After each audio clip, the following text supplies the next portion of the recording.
So back then, there were just one jam a year, which was basically FNS anniversary. There were not really any teachers since it was just YouTube days, and there would always be a buffering video which would be playing, and we would use these links to download videos. During vacations, we used to travel to Mumbai. We go in and we meet Bunny and all the best B-boys like who we used to look at on Orkut. As you had mentioned that breaking is no more just a dance style but also a sport now and is recognized by Olympics to be held in 2024 Paris. Having this part as a sport and in an Olympic, it matters a lot because it's just an evolution of breaking and it can't stay in the 90s or like the same. It has to evolve, it has to keep going over the years, and that's what matters a lot. Hello everyone, Namaste, welcome to All About Media. This is Shivanti and today we have a very special guest with us, BBoy Super Shawn from Goa. He's part of Black Ice crew since 2012. He has won 12 national titles and has also represented India internationally in Taiwan, France and Japan. Hello Shawn, welcome to All About Media. It's a complete honor to have you and know about your journey. Nice to meet you. It's my first time in Delhi and I'm really loving it because the vibes, like whoever I met till today, it's just been like, it feels like home. I made so many friends and I'm just really loving it, you know. Thank you for making me be part of this. And yeah, let's go. It's our pleasure. Let's start from the top of your journey. What is the first memory that you have of breaking? So the first memory I had was I saw just a breaking video which was shown from my friend, and when I saw it, it was during Christmas. Okay, so what happened was there was an annual function in my colony and I never really liked dancing. Like I was just this kid who liked like playing games at home and stuff like that. And this function, you have to like take part in something, so you can't not take part, you know, you have to take part. So when I saw this function, they were like, you have to participate in either like drama, dancing or like music or whatever, you know. So when it came to me, I was like, what do I do? Like when they asked me, and then my elder brother just decided like he wanted to dance, and he saw like a couple of dance videos like Battle of the Year and like other videos, and then he was just like, I'm gonna dance. Like, and when I saw him, I was like, okay, he's gonna dance, so what do I do? And some of my friends were like doing acting, like, and doing drama, so I was like, okay, maybe I should try acting and drama. So I did that, and yeah, like when I did that, I was just acting and my brother danced, and after he finished performing for that function, the next day I see him looking at himself in the mirror and he's just doing a wave, you know, and like he's doing some waves and like he started practicing, and I was like, why is this guy practicing? Like, why, you know? And then he just kept doing it over time. I didn't really care. I was just playing games, and then he had a best friend called Dominic. So Dominic and him grew up together in school, and out of nowhere, he met Dominic after a couple of years. And when they both met after a long time, Dominic also started dancing happily together. So they started connecting more. And then Dominic was this guy who was like my rival, you know, like he kept like having competitions with me. And there was one day where I was just playing games normally, and he showed me like a one handstand, you know, and he's like, can you do that? And when he tried to challenge me, I take challenges so seriously that like I feel like I'm just a very competitive person. So when he tried to compete with me that way, I was like, I'll show him and prove him wrong and be better, you know. So as soon as he left, I was like, okay, maybe I should try learning a handstand and show him better, you know. So for 1 week, I was just trying to practice doing a one handstand. And after 1 week, I came back and I just showed him a one handstand. I was like, I got it, you know. And then ever since then, we started dancing together and we were connecting, and he was this reason to keep pushing me to get better, you know. Because when he learned a flare, I was like, I couldn't sleep the whole night. I was like, I need to learn a flare, you know. So it was this thing where he just kept building up. And over time, we try to like research about breaking in India. Since I'm from Goa, there were a lot of breakers on Orkut back in the days in 2010, and that's how we connected with Bunny and Simon and Hira and all these first generation B-boys. So, and half of my family lives in Mumbai, my dad's side. So during vacations, we used to travel to Mumbai, and since I was on vacation, my brother was more interested in like meeting these guys since I was like maybe 14 or 15, you know. So we go in and we meet Bunny and all the best B-boys like who we used to look at on Orkut, and then we started connecting and understanding the scene in India. Yeah. That's great. So how young were you when you started? And I started when I was 13 to 14. It was in 2010.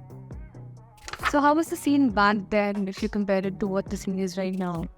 So back then there were like, let's say just one jam a year, which was basically FNS anniversary, and we used to look up to it on YouTube and stuff, and we just wanted to be there because you can see all the B-boys would come together like all the way from Mumbai and other cities, and it was just really nice to connect. And it was my first time seeing breaking. Like it was like in Goa there's not many people who do it, so you feel alone, you know. But when it came to Mumbai, I felt like I had like a family, like, and it was just felt like a school, you know, of all these guys connecting together. And I felt so comfortable and warm that I'm not the person only doing it, and there are so many others. And like it helped me improve and get better, because if I saw another guy doing air flares and throwing some crazy shit, like I would want to also try it, you know, and it kept pushing me to get better. Yeah. So was it your crew Black Eyes with who you used to practice when you were young, or that got So trained out? when I went to Mumbai, I was connecting more with Rockfresh crew. I didn't know Black Eyes much, but there was this one event which happened in 2011. It was called IHLF, India's Hip Hop and Latino Festival.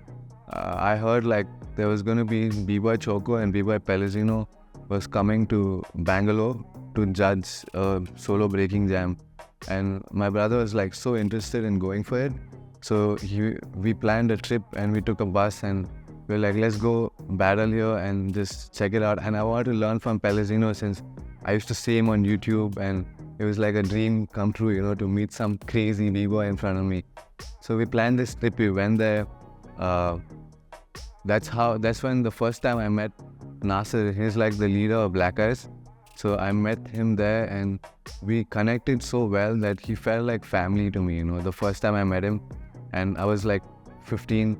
So ever since we connected and we battled, I went back, but there was no connection with joining the crew since I lived in Goa. But over time, when I had to take breaking seriously, that's when I decided, and he offered me a chance to join Black Eyes, and that's when I joined and moved to Bangalore. Yeah. Oh, that was a great opportunity and a kickstart. Did you train with someone? Did you get some professional training? Do you have a teacher, or you built by yourself?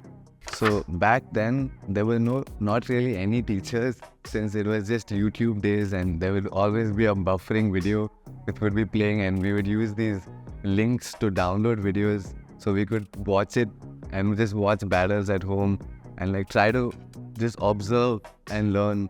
Or maybe these tutorials like how to learn windmills or how to learn flares. And yeah, I used to hurt myself a lot. That was just the part in the process of learning. Yeah, I didn't have a trainer, but it was just my brother who used to like shit talk me, you know, like he would be like you suck, and you know, like you have to get better, and like that thing made me want to like prove him wrong, you know, and like show him that I'm better. So like I said, I was very competitive. So if someone tried to like shit talk me, I would be like, no, you know, like I'm gonna be better than you, and I would try my best. So that's the only thing which kept my fire burning, and like trying to learn moves and prove to them that, you know, I can do it. Like, yeah. Can you name few breakers who have inspired you in your journey? There are a lot, but in India, I'd say like Nasser was one of the reasons who pushed me, and my brother Shane. Like both of them just pushed me to my journey to winning national events or like big jams. And apart from that, like I'd say the best b-boys who I know are definitely like Flying Machine and Wild Child right now. So yeah. What was the first battle in which you went got down? The first battle was IHLF, like the Indian Hip Hop and Latino Festival. That was my first experience, and happily I reached the finals. Like out of all these guys, like I was 15, and when I reached the finals, I was like, maybe this is something which was meant for me, because like they used to shit talk to me in Goa and stuff, and then like out of nowhere, like I just won, and I kept winning the third battle. And when I reached the finals, I had to battle Nasser. And when I had to battle Nasser, I had no moves in my head and I didn't know what to do. And when I lost, like it still felt happy, because I just felt like so comfortable on stage when I started dancing, and it was just easy to connect and just battle. So yeah. Great. Like it was your first battle and you reached the finals. That would be very exciting. So before getting down, do you have a strategy? Do you have a winner's mindset, or it's like you just go and let go?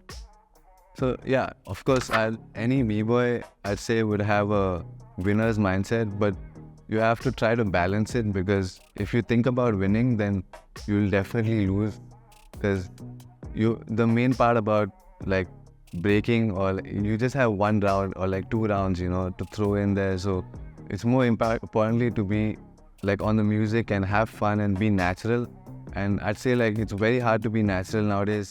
So working on being natural takes time and a lot of effort. So yeah, definitely like being natural. What is your style of breaking? If we talk about the four elements of breaking, top rock, power moves, freeze, slow work, do you have some signature moves, or what is your style like? So Explain.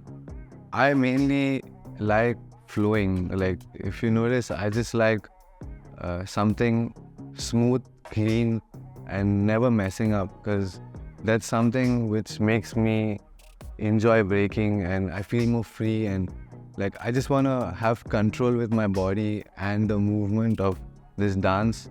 And it's not like I have to follow all the rules. Like I don't follow every rule of breaking. Like when they say you have to do a flare, you have to keep your legs straight, or like I like doing it however I feel, because that's my style and that's how I found my style. Because if I do it with the rules, like it doesn't feel like pure from my heart, like the same way being natural, it's hard to be natural, and that's just the process of trusting yourself with the movement. And all this whole journey of learning from a lot of b-boys, I'd say like I took something which I liked from any workshops which helped me, and I kept it with me. If I didn't like something, I would just throw it away. But something which fit me and made me feel like Shawn, then I felt like doing it. Yeah. Which is your favorite battle till now? So my favorite battle would be this glimpse, and which I can never forget, because when I won Dance at Live. There's this event. It's like an international event which happened in India. So when I won it, I had to go represent India in Taiwan, and that was like the first world championship I experienced. So the second battle, I had to battle this guy called BBoy Ben Stacks. He's from USA. When I got on stage, we were friends before that, but when I got on stage and I had to battle him, like I could see like the look on his eyes when I walked on stage and I just looked at him. That moment felt like, before I could even dance, I felt like I already lost, because of the experience he had, and the look he gave me was so scary. Like I can never feel that way with any b-boy till today, because he was dancing for 20 years that time and I was dancing for 7 years. So I felt like a little kid, like literally he showed it to me in front of him, and I just felt like I just couldn't beat him, at that phase. So yeah, that was one of the best moments, which I'm probably got smoked in that battle, but it made me learn so much about just that one look, without even dancing. So Yeah, because breaking to me is like a lot of emotions. Like without emotions being there, you're not really recognized, as a b-boy, or like you won't make it so famous. So for breaking, like I feel you have to have some emotion when you're dancing and battling, because when you battle more and you show it, that's when the real you comes out. Others, you just look plain and normal, and nobody likes seeing that, especially in breaking. How are international battles different from the national ones which you had experienced? So national ones, you kind of like know what the other guy's gonna do, since you know him and he's from India and you know his moves and then you know your moves.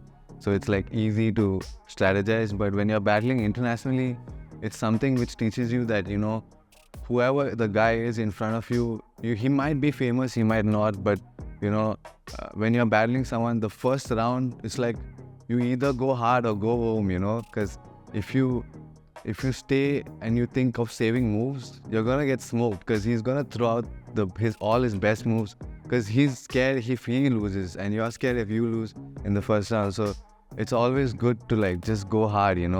That's what international battles taught me, because you can't save up like at all, because if you do, it's over. Like yeah. Yeah. What do you personally like breaking cypher sessions? We hear these words a lot, cypher sessions and battles. How are they different? My first question is. And second is, what do you resonate with more? Like you like to cypher or you like to battle more? So, like I said, I'm a very competitive person, and whatever I pack in my breaking or in my round, it's like I try to put a lot of quality of movement and a lot of new things. And sometimes, like when I cypher, and I keep repeating, I don't feel so fresh, and ciphers teach you to be fresh. So you have to have a lot of moves and a lot of originality, and it's more like you don't care much about just one round, but you care about surviving like maybe 20 rounds and over. So that's what cypher teaches you, like, to keep going, keep dancing, keep battling for a longer round. But in competition wise, it's more like you'll get 2 rounds, and then they say in these 2 rounds you have to pack everything together, which is more tough and more hard, because you have 2 rounds and it depends on your energy, the way you breathe, the moves you do. You have to like execute it so hard and on point. So battling competitively matters to me, because it makes me a better b-boy more. But cypher wise, it's like if I'm in a chill state of mind, or if like let's say I'm injured or like I feel tired, like I'm not so stressed, because I have many more rounds to do, and like I feel comfortable. Even if I mess up, it's okay, like I can still keep dancing, still keep going. So yeah, that's what matters. We all are noticing that the count of the number of breakers is tremendously reducing nowadays in battles and jams. Can you tell us what is the reason? Why is it so? So to me, I think like maybe breakers reducing is probably because there's a lot of reasons to it, but I'd say breaking in India especially is becoming more competitive, more tough. There are breakers training every day. So it's not just you trying to be the best, it's everybody else. Everyone's fighting for that spot, So it's gonna be hard. It's not like other styles of dance where you can chill. But for breaking, it's so athletic. It needs a lot of movement. You can't break for one day, rest the other day. You have to like train straight up 7 days a week, non-stop. If you want to be the best, you can't take a break, because everybody's training. In the world, everybody's training and they're trying to get better than you. So that's the difference, yeah, for sure. How can we bring a change in this scenario? Bringing a change is just hard work, like that's the only option. Like the more harder you work, even though you're not winning, I'll still say there's still something waiting for you. It can be big, but to keep doing it for years and years and years, it takes a lot of effort, a lot of pain. You'll go through a lot of ups and downs. But I think a real champion is not the ones winning, but the ones who are still staying for years and like just keep going for 20 years or 30 years straight. committing to this dance, and not leaving. Because if you see most guys, when they reach 30 plus, like they feel like their life's gonna end or something, and then they stress about it and they stop dancing. But I'd say like you spent so many years and you took a train which went so far, so there's no way you can turn back. You have to keep going, and that's what breaking taught me till now. As you had mentioned that breaking is no more just a dance style but also a sport now, and is recognized by Olympics to be held in 2024 Paris. So what does you say on that? I think it's a great opportunity, because since people, I swear, in India also, people used to call us street dancers, and like we used to not be respected so much in the scene, and there were less opportunities, especially as a b-boy. We put in so much work, we train a lot, we get a lot of body pains, we get hurt, so having this part as a sport and in an Olympic, it matters a lot, because it's just an evolution of breaking, and it can't stay in the 90s or like the same. It has to evolve, it has to keep going over the years, and that's what matters a lot, especially if you want to make a living out of it. It's definitely a good option to have it in the Olympics. What is breaking for you? Breaking for me is lifestyle, like it's something I live, and I've been doing this since 17. I took it seriously since 17, and like I've been doing this over the years, and to me breaking is just, I live it every day, and it's just freedom, and it doesn't feel like work, like, because most people, when I look at my other friends who work at like a 9-to-5 job, like, and I look at myself, like I'm like maybe these guys are working so hard and doing it, but to me, whenever I go for a jam, or if I'm judging an event or doing a shoot, it's more like fun, like I enjoy doing it, so I wouldn't even consider that as work. It's like just me being free and enjoying every moment of my job or work. I wouldn't call it work, but it's just dancing, I love doing it. How has breaking changed your life? Breaking has changed my life in many ways, but I'd say the most important one is like it helped me learn to live by myself through it, which is very hard, especially in India, because living as a b-boy full-time is hard.